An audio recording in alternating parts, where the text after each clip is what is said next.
Hello everyone, this is Josh with Gamer House. I wanted to do a quick tutorial on how to use storage drawers, which are these things here, with refined storage, which is these blocks, and thermal expansion. So this is a great way to just organize all your junk. I'd love it.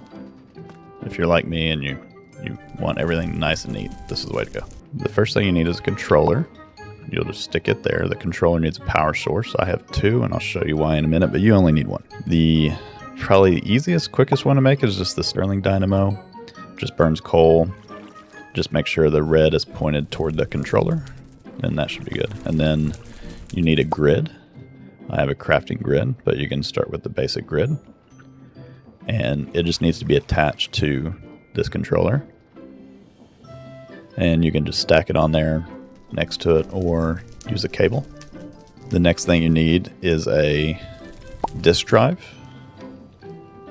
And you'll need a storage disk also, but probably just the smallest one because this is just overflow. So this is stuff like if you don't have enough storage drawers and you dump a whole lot of stuff in your grid, it'll go into the overflow.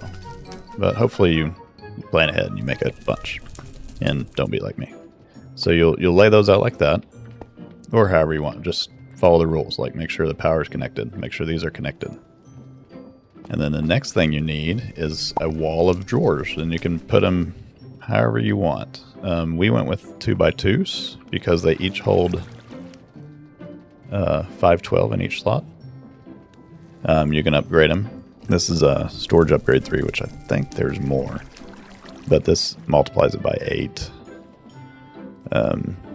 We only needed to do it on 1 because we have a ton of cobblestone. Just make sure they're all touching each other, and at the end or the bottom, just somewhere on the edge of your storage drawers, you need to put a drawer controller, which doesn't let me right click on it, but I'll put it up on the screen. You'll need a drawer controller. Now that drawer controller just needs to be touching your storage drawers, like I said, on the edge. You'll run a cable from your controller to your drawer controller, and you'll attach a external storage adapter thingy. You need to do one more thing. So you have 2 storage locations. You have this one, your disk drive, and you have your storage controller, or your external storage, which is this one. So you don't want anything going into your disk drive. So you need to do a priority. You need to set this priority. I think the default's 0. I put it to -1 because I don't want it to. I want it to be the lowest priority. So set that to -1. Come to your external storage. Set it higher than -1. I just have 1 on here. And if you have multiple of these and they're going to different places, this is a good way to do more organization. You can have different priorities for each of them. Once that's done, you start depositing stuff into the grid, and it'll flow right. It'll flow through that cable, that tiny little cable, and go into your storage wall. Now, the neat thing about this, there's a lot of neat things, and there's a lot more you can do. But the neat thing about these grids is you can have multiple of these grids. And we have a decent sized little castle we got going here. And I have a place where I like to craft from. Kelsey has a place where she likes to craft from. So you'll see I have this cabling running. There's one up there that goes that way, and there's one up there that goes that way. And I also have the redstone. So let's show you the redstone first. So to power these using, and there's other power mods, we're just using thermal expansion. But to power these, they burn fuel. And they burn it fast. So I don't want it always burning. So what I did is on both of these, I have one for me and one for Kelsey. I set the redstone control to low. And it kind of works a little backwards. So if it's getting a signal, it turns off. And you'll see they're getting signals. It's lit up.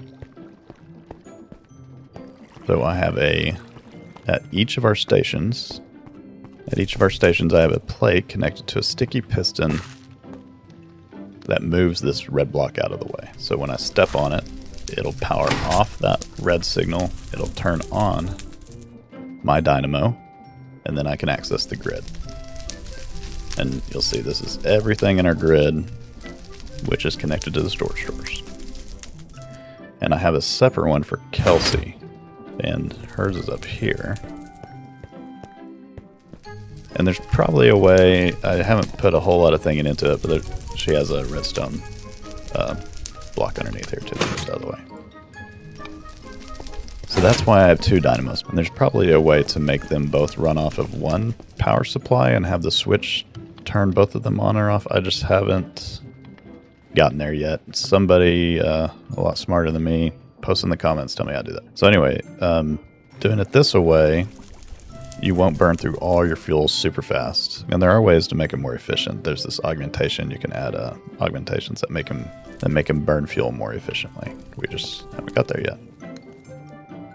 So let me show you how it works. I'll step on it and the power will kick on. And I can throw all of these in there. There's probably already slots for these. We'll just throw some extra stuff in there. We'll throw this. I know that's not in there. Throw them in there. You'll see this turned off. It's going to burn this last little bit. And then this will take a minute for its power to drain down too. So it's kind of, yeah, this dies first. Then this will start slowly dying. But you have a little bit of time. And I just threw in a shovel. Yeah, there it is. That wasn't in there. And see, it just goes toward the end here. I believe it, it's been a little while since we created this, but I believe it pretty much just goes this way to fill until it fills up. So I think that's it. That's a real simple setup. I hope the tutorial was helpful. If anybody has any cool suggestions, throw them in the comments. Thanks for watching.